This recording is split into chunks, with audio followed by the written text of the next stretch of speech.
कैसे हो मेरे प्यारे बच्चों। आप सभी को मेरा प्यार और बड़ों को नमस्कार। बच्चों, आज फिर मैं एक आपके लिए अकबर और बीरबल की कहानी लेकर आई हूँ, जिसका नाम है बेईमान न्यायाधीश। बच्चों, अगर आपने मेरे चैनल को सब्सक्राइब नहीं किया तो सब्सक्राइब कीजिए, बेल आइकन दबाइए ताकि आपको मेरी आने वाली हर वीडियो मिल सके। चलिए फिर शुरू करते हैं बेईमान न्यायाधीश। अकबर का राज्य बहुत ही बड़ा था, इसलिए उसने शहर में लोगों की विभिन्न समस्याओं का समाधान करने के लिए अनेक न्यायाधीशों की नियुक्ति की। एक दिन एक औरत सोने के सिक्के के थैले के साथ एक न्यायाधीश के पास जाकर बोली, श्रीमान, यह मेरे जीवन की जमा पूंजी है। मैं तीर्थ यात्रा पर जा रही हूँ और अपने साथ इतना पैसा नहीं ले जा सकती। कृपया जब तक मैं वापस नहीं आती तब तक यह थैला आप अपने पास साथ सुरक्षित रख लें। न्यायाधीश ने थैला अपने पास रख लिया। महिला उनसे विदा लेकर तीर्थ यात्रा पर चली गई। 1 महीने बाद जब महिला वापस लौटी तब वह सीधे न्यायाधीश के पास गई और उसने थैला वापस ले लिया। किंतु जब वापस घर आकर उसने थैले को खोला तो उसने देखा कि थैला पत्थरों से भरा हुआ था। उसका सोना गायब था। वह न्यायाधीश के पास गई और उसने बहस करने लगी उससे। न्यायाधीश ने कहा, दुष्ट औरत, तुमने खुद थैले में पत्थर भरे थे और अब मुझे भुगतान करने को कह रही हो। औरत के पास कोई और रास्ता नहीं था। वह न्याय के लिए बादशाह की अदालत में गई। अकबर ने जब कहानी सुनी तो वह बहुत हैरान हुए।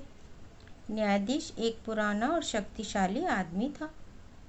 अकबर बिना गवाहों के उसे दंड नहीं दे सकते थे, इसलिए उसने बीरबल को बुलाया और उसे सब कुछ बताया। बीरबल ने कुछ देर सोचा और फिर उसने अकबर से कहा, जहाँपनाह, आज सोने से पहले आप अपने बिस्तर की चादर को देखना। मैं इस मामले को कल हल कर लूँगा। अगले दिन अकबर ने बीरबल को कहा, मैंने वैसा ही किया जैसा तुमने मुझसे कहा, किंतु सुबह जब मैं सो कर उठा तो देखा चादर बिल्कुल नई तरह की दिखी।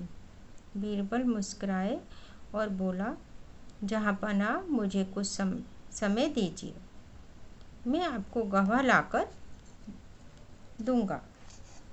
कुछ समय के बाद बीरबल एक बूढ़े दर्जी को पकड़ कर लाया। दर्जी ने कहा, हाँ मेरे मालिक, पुराने न्यायाधीश ने एक थैला मुझे सिलाई करने के लिए दिया था। मुझे समझ नहीं आया कि उसे सिलने से पहले उसमें पत्थर डालने की क्या ज़रूरत थी। महिला ने थैला बाहर निकाला और दर्जी से पूछा, क्या वह यही थैला है? दर्जी ने कहा, हाँ। मैं सिर हिलाया। अकबर ने न्यायाधीश को बुलाया और उसे पैसे वापस करने को कहा। फिर उसने न्यायाधीश को धोखाधड़ी करने के कारण 50 कोड़े मारने का आदेश दिया। अकबर ने बीरबल से पूछा कि उसे उस दर्जी के बारे में कैसे पता चला, बताओ। वो हैरान हो गए कि कैसे पता चला बीरबल को।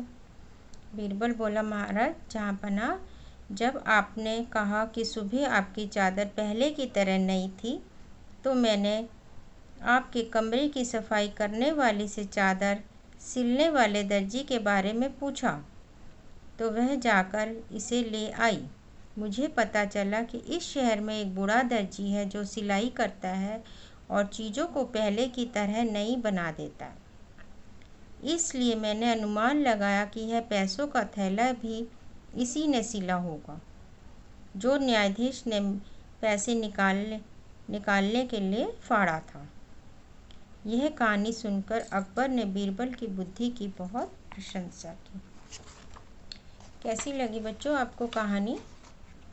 आप मेरे चैनल को सब्सक्राइब कीजिए और लाइक कीजिए। अब मैं आपको अपनी अगली वीडियो में मिलूँगी। तब तक आप अपना सारा ख्याल रखिए बच्चे।